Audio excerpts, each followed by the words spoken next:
Deputeti demokrat Azem Hajdari ishte përplasur disa herë brenda harkut kohor të një viti me vëllezërit Haklej. Përballja e parë kishte ndodhur në momentin që ai ishte prezantuar si kandidat i Partisë Demokratike për deputet në Tropoj në qershor të vitit 1997. Fatmir Haklej e kishte futur Azemin në listën e personave të cilët dyshonte se qëndronin pas vrasjes së vëllait të tij në qafën e Lushës. Deklarimet publike të Azem Hajdarit dhe disa fjalime të ashpra të tij në parlament, ku akuzonte direkt me emër Fatmir Haklejn, çuan në ngjarjen e 4 qershorit në Bajramçuri. I paralajmëruar dhe nga strukturat shtetërore për rrezikun që i kanosej nga Fatmir Haklej, Azem Hajdari vendosi t'i parapritë të keqes. I bindur tashmë se Fatmir Haklej ishte një kërcënim që nuk duhej nënvlerësuar, Hajdari i preferoi të takonte plakun e Haklejve për të sqaruar pozicionin e tij. Para ditën e 2 shtatorit 1998, Muharrem Haklej kishte ardhur në Tiranë për punët e veta. Azem Hajdari ndodhej në zyrë, kur u njoftua nga një bashkëpunëtor i tij se Muharrem Haklejn e kishin parë pranë godinës së PD-s. Ai vendosi të shfrytëzonte këtë rast për të takuar plakun e Haklejve. Një i njohur i Azemit, ish shefi i SHIK, i paralajmëruar dhe nga strukturat shtetërore për rrezikun që i kanosej nga Fatmir Haklej, Azem Hajdari vendosi t'i parapritë të keqes. I bindur tashmë se Fatmir Haklej ishte një kërcënim që nuk duhej nënvlerësuar, Hajdari i preferoi të takonte plakun e Haklejve për të sqaruar pozicionin e tij. Para ditën e 2 shtatorit 1998, Muharrem Haklej kishte ardhur në Tiranë për punët e veta. Azem Hajdari ndodhej në zyrë, kur u njoftua nga një bashkëpunëtor i tij se Muharrem Haklejn e kishin parë pranë godinës së PD-s. Ai vendosi të shfrytëzonte këtë rast për të takuar plakun e Haklejve. Një i njohur i Azemit, ish shefi i SHIK-ut në Tropoj gjatë qeverisjes së PD-s, u dërgua prej tij për ta ftuar plakun e Haklejve të takonte në goditën e Partisë Demokratike. Muharrem Haklej nuk e refuzoi ftesën. Përkundrazi, u ngjit në zyrën e Azemit. Në katin e 2 të godinës së Partisë Demokratike, takimi u zhvillua kok për kok pa prezencën askujt tjetër. Por, ngjitja e plakut të Haklejve në zyrat e Partisë Demokratike, nga ku djemtë e tij ishin akuzuar për shumë ngjarje të rënda, krijoi padyshim një habidhe kurioztje të madhe. Biseda mbeti e panjohur deri në vitin 2000, kur Muharrem Haklej e bëri publike për median. Sipas plakut të Haklejve, Azemi e kishte sqaruar në lidhje me vrasjen e djalit të tij shkëlqimi në qafën e Lushës. Ai kishte thënë: "Unë nuk kam gisht në vrasjen e djalit tënd. Ai është vrarë prej këtu." Mësohet t'i ketë thënë Hajdari Muharrem Haklejt. Në një intervistë më vonshme në media, Haklej tha se i kishte dhënë Hajdarit 10 ditë kohë për të biseduar me djemtë dhe më pas t'i kthente një përgjigje. Në të vërtetë 10 ditë pas atij takimi, më 12 shtator, Fatmir Haklej zbarkoi në Tiranë për t'i kthyer përgjigje Azem Hajdarit. Sipas hetimeve të kryera nga një grup special prokurorësh, disa vite më pas, rezultoi se Haklej kishte zbritur nga Tropoja duke zbardhur 11 shtatori, nëpërmjet aksit rrugor të Qafmalit. Për t'u shmangur goditjes nga kundërshtarët, ai preferon të udhëtonte në orët e vona të natës. I shoqëruar nga disa makina dhe një numër i madh personash të armatosur. Fakti që ishte person në kërkim nuk e kishte penguar që për udhëtimin e fundit të merrte me vete disa mjete dhe drejtues të komisariatit të Bajramçurit, duke e filluar që nga shefi i rendit Jaho Mulosmani, shefi i qarkullimit Ismet Haxhia dhe efektiv të policisë dhe furgonin tip Iveco të grupeve të gatshme. Para se të hynte në Tropoj, Fatmir Haklej është ndalur në Nikël për të marrë në eskortën e vet dhe një tjetër personazh, Naim Çangun. Gjatë qëndrimit në kryeqytet, Haklej u takua dhe me truprojën e ish presidentit Berisha, Ismet Haxhia. Nuk dihet çfarë ka biseduar, por sipas hetimit të prokurorisë, ai shfrytëzoi pikërisht këtë njohje për të nxjerrë nga godina e Partisë Demokratike Azem Hajdarin. Më 12 shtator, Azem Hajdari ndodhi në një takim të Partisë Demokratike në qytetin e Fierit, por atë natë kërkuan me insistim në kryeqytet. Dëshmitar okular pohojnë se atë ditë Hajdari pati disa telefonata në celularin e tij me persona të rëndësishëm të opozitës, të cilët i kërkonin të kthehej me urgjencë në kryeqytet. Në mesditë, ai zhvilloi një takim në Lushnjë dhe më pas një ndalesë në Shijak dhe mbrëmje zuri në Tiranë. Fatmir Haklej ka pritur mbrëmjen për t'u afruar pa probleme selisë së PD-s. Në vendimin përfundimtar të gjykatës për ngjarjen që njihet si vrasja e shekullit, thuhet se Haklej kishte përgatitur një atentat me pjesëmarrjen e shumë personave dhe një numri të madh mjetesh. Në të vërtetë, Haklej u afrua godinës së PD-s vetëm me një autovetur tip Benz Mercedes, me ngjyrë blu të errët dhe targa VL 0676. Mjeti për t'u shmangur kontrolleve të befasishme të policisë në kryeqytet, mbante sipër një fenelin identike me ato të mjeteve të Ministrisë së Brendshme. Bashkë me Haklej ndodheshin shefi i rendit i Tropojës Jaho Mulosmani dhe 29 vjeçari nga Nikla, Naim Çangu.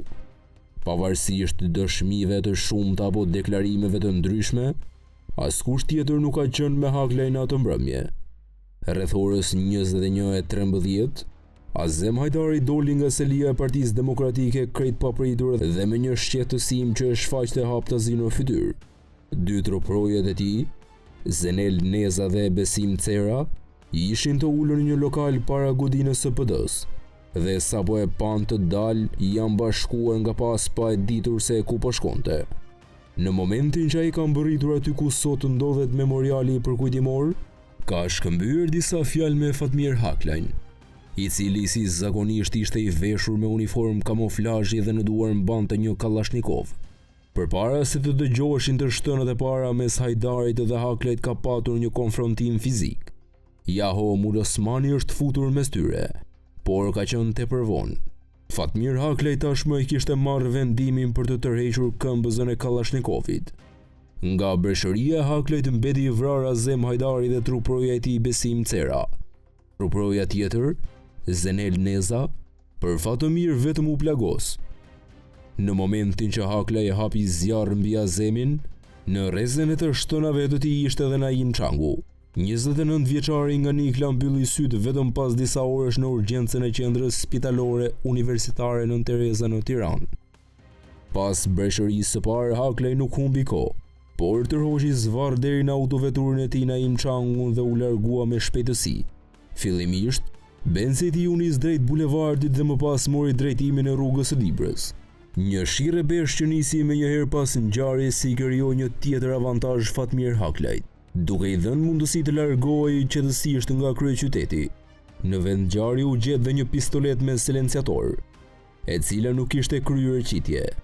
Në vendimin përfundimtar të procesit Hajdari, deklarohet se në vend ngjarje ka pasur qitje nga dy armë, një Kalashnikov, me të cilin ka qelluar Fatmir Haklej dhe një pistolet e kalibrit 9 mm, tip Beretta, me të cilin ka qelluar Jaho Mulosmani. Haklej, disa muaj pas ngjarjes, deklaroi se vetëm ai kishte qelluar mbi Azemin. Askush tjetër nga njerëzit që ndodheshin me të nuk kishte hapur zjarr ndaj deputetit të PD-s. Ai tha se nuk kishte shkuar për të vrarë Hajdarin, por donte të bisedonte me të për t'i dëgjuar me veshët e tij fjalët që deputeti Demokratia kishte thënë plakut të Haklejve më 2 shtator. Por në momentin që Haklej kishte para Azem Hajdarin të dilte me një pistolet me silenciator në dorë, ndërroi mendje dhe vendosi ta aqëllonte. Ndërsa vrasjen e Naim Çangut, Haklej e justifikoi me faktin se krutani i kishte dalë në rrezën e zjarrit. Madje ky fakt sipas Haklejt tregonte që ai dhe njerëzit e tij nuk kishin të pozicionuar për të vrarë Azemin, vendim të cilin e kishte marrë aty për aty. Versioni përfundimtar i procesit Hajdari ishte i ndryshëm nga i Haklejt. Sipas gjykatës, dhe Jaho Mulosmani ka qelluar në drejtim të Azemit dhe truprojave të tij. Por gjykata nuk sqaroi se kujt ishte pistoleta me silenciator e gjetur në vend ngjarje pas atentatit, duke mos provuar nëse ajo ishte e vrasësve apo e vet deputetit të PD-s, i cili e kishte nuhatur rrezikun që i kanosej. Procesi i maratonit çështjes Hajdari u mbyll pa deklarimet të 3 dëshmitarëve shumë të rëndësishëm për zbardhjen e së vërtetës. Kreu të Partisë Demokratike Sali Berisha, ish trupërojës së tij Ismet Haxhia dhe Jaho Osmanit. Rrjedhja e procesit mund të kishte qenë krejt ndryshe nëse këta 3 dëshmitarë do të rrëfeheshin para trupës gjykuese. Në vendimin përfundimtar, gjykata shpalli si motiv të vrasjes së deputetit Hajdari hakmarrjen. Sipas saj, Haklej kishte vrarë Hajdarin pasi dyshonte se ai ishte implikuar në vrasjen e të vëllait të tij më 5 janar 1998. Ky motiv vazhdon të mbetet i pandryshuar pavarësisht deklaratave të shumta të opozitës dhe liderit të saj Berisha, për një rigjykim të atentatit të 12 shtatorit që tashmë ka hyrë në histori si vrasja e shekullit. Jaho Osmani u dënua me burgim të përjetshëm, ndërsa Ismet Haxhia u dënua me 25 vjet burg në mungesë, si bashkëpunëtor në krim. Pas ngjarjes, Fatmir Haklej dhe eskorta e tij e përbërë nga disa mjete të policisë nuk e kishte të vështirë të largohej drejt veriut, pa i ndaluar asnjë postoblok në rrugën nacionale. Shefi i opozitës Sali Berisha doli në një konferencë shtypi pak minuta pas atentatit. Ai akuzoi për autorsinë e krimit struktura shtetërore të qeverisë Nano dhe direkt me emër shefin e rendit të tropojës Jaho Sali. Nuk dihet se për çfarë arsye Berisha vendosi të etiketonte Jahon me mbiemrin Sali dhe jo me mbiemrin e tij Osmani. Berisha nuk e përmendi fare vrasësin e vërtet, Fatmir Haklej, dhe nuk do të bënte një gjë të tillë publikisht asnjëherë deri në momentin që ai u vra një vit më vonë. Pas deklaratës së Berishës, ish ministri Teta i kërkoi shefit të krimeve në Tropoj, Kastriot Gjongecit, që do verifikonte nëse Jaho Osmani ndodhej në banesën e tij në Bujan. Një furgon i grupit të gatshëm të policisë së Tropojës shkoi në banesën e Jahos për të kontaktuar me të disa orë pas atentatit. Drejt kullës së Osmanëve u nis polici Çel Pozllumi.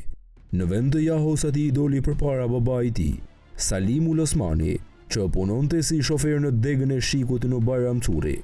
Ai tha Pozllumit se Jaho ndodhi në banesë sëmur dhe nuk mund të ngrihej nga shtrati, por të nesërmen ai do të ishte në komisariat.